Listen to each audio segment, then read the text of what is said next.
Hello and welcome to Pat's Latest. I'm your host, Mike Gambardella, and we are ramping up towards Sunday as the Patriots head into the Cincinnati to face the Bengals. But who will be the quarterback leading the Bengals, who are playing without Jamar Chase, officially suspended for the game? This season continues to take some wild twists and turns. We take a look at the injury report, a surprise one for Stephon Diggs, how it's going to affect him, and the addition of Ramondre Stevenson into the backfield as well. Before we get into everything, just another thank you to our subscribers and everyone who has helped to push this channel to new heights. If you haven't yet, think about going down to subscribe as we bring you the latest Pats info every single day, brought right to your phone. Get the latest alerts. If you like what you hear, give us that like and get into the comments. Let us know what you think about the Pats' surprising season. 9-2, tied for the best record. Chance to take over that top spot, depending on what happens with the Colts and Broncos later this week. And can the Pats hold on for that number one seed, potentially get a bye? What do you think? What's going to happen? Let us know. And if you got questions, throw them in there and we'll answer them right here on the channel. We'll get started with the news that Stephon Diggs has broken his finger. Now, up front, that's not good news at all, but it's not even on the injury report. It never had been. It's not on for this week. It was actually just a passing comment that Diggs made when talking to the media about Drake May. And he said, I broke my finger like a couple weeks ago. So this is going back not too far. He said, so I was just telling Drake, hey, I love the way that you throw the ball. I really appreciate it, just because he has that touch.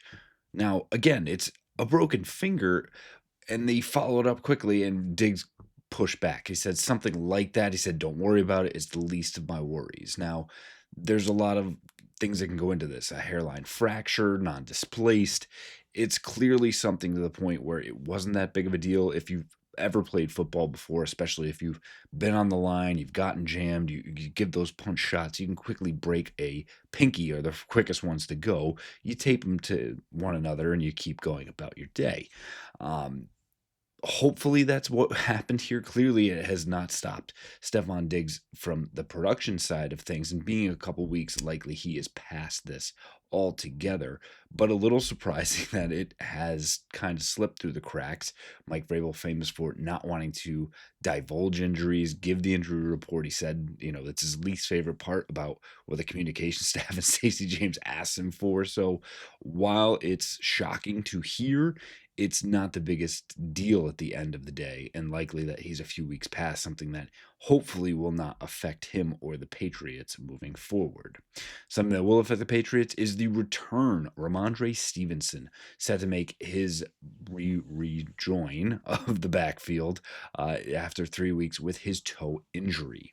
And with Stevenson, it means Travion Henderson will get less touches after he has completely blown the doors off the NFL, announced his presence, 3 touchdowns last week. Now, a lot of people will say bench Ramondre, the fumbling, this and that. That's not what's going to happen. Mike Vrabel loves Ramondre Stevenson. Expect close to a 50-50 split. They're going to throw Ramondre out there. He is going to be banging through in between the tackles, and expect to see Terrell Jennings in there as well, who is a full participation at practice on Wednesday. Stevenson was limited, which as he ramps up should be expected. But again, it's not going to be the Travion Henderson show. It might end up being that because he might get a few more extra touches and do more with it. But Stevenson's going to be there at the very least to spell him, and I think even more so because Stevenson is a talented back. And I know he gets his knocks for maybe running into blockers ahead of him or for the fumbling issues, but he, for a sizable guy, has great hands and should be involved. Now, if that starts coming at the detriment of Travion Henderson, where he's not getting as many touches and Stevenson is doing less, then you can have that conversation at that time. But now is the time to get Stevenson out there, get him back up and running, start to baby Travion Henderson in a sense, not quite mothball, but don't put him through the middle of the teeth of a defense. Don't run him into tackles. Don't run him into the middle of the line. Yes, do those things because you can break one at any time, but be smart about it because this is a long season and you're over halfway there, but there is still a very long way to go. Some other injury news kind of coming across here for the Cincinnati Bengals is that Joe Burrow actually was a full participant in practice. Joe Flacco was very much limited and almost didn't practice on Wednesday. And Joe Burrow was the one that took all the snaps. And should the game happen today, it would be Joe Burrow taking snaps and ready to go because I don't think Joe Flacco is quite ready. Now, things can move quickly, and I doubt it is the Bengals' prerogative to rush Joe Burrow out there. They want to give him time, but if there's an injury to Flacco, their hands might be tied. So it is a wrinkle for the Patriots in the sense that they must prepare defensively to go up against each quarterback and essentially being able to key on T. Higgins. And we talked about before, should they have shadow coverage from Christian Gonzalez on Higgins? I think this probably pushes you to the side of let's do that so at least we can have something planned for it. And it's not, Flacco identifying targets or Joe Burrow latching onto someone he's comfortable with or trying to spread it around or vice versa.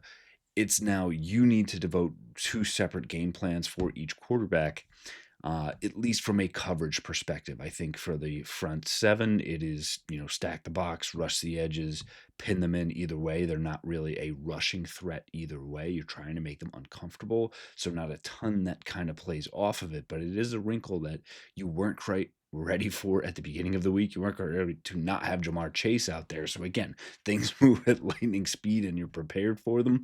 We'll continue to monitor and bring you the latest news here on it as it unfolds here on Thursday. But as of Wednesday night, that practice in the books, Flacco limited, Burrow full participation, took every snap in practice, and potentially could start come Sunday.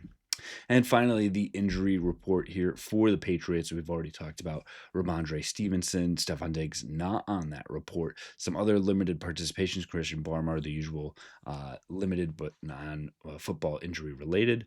Unfortunately, Clavon Chasen on that list with his ankle injury, wanted to make sure he's ready to go. Austin Hooper, with that concussion from 2 weeks ago, got a limited practice in, could be working his way back. Harold Landry, unfortunately, working through his knee injury.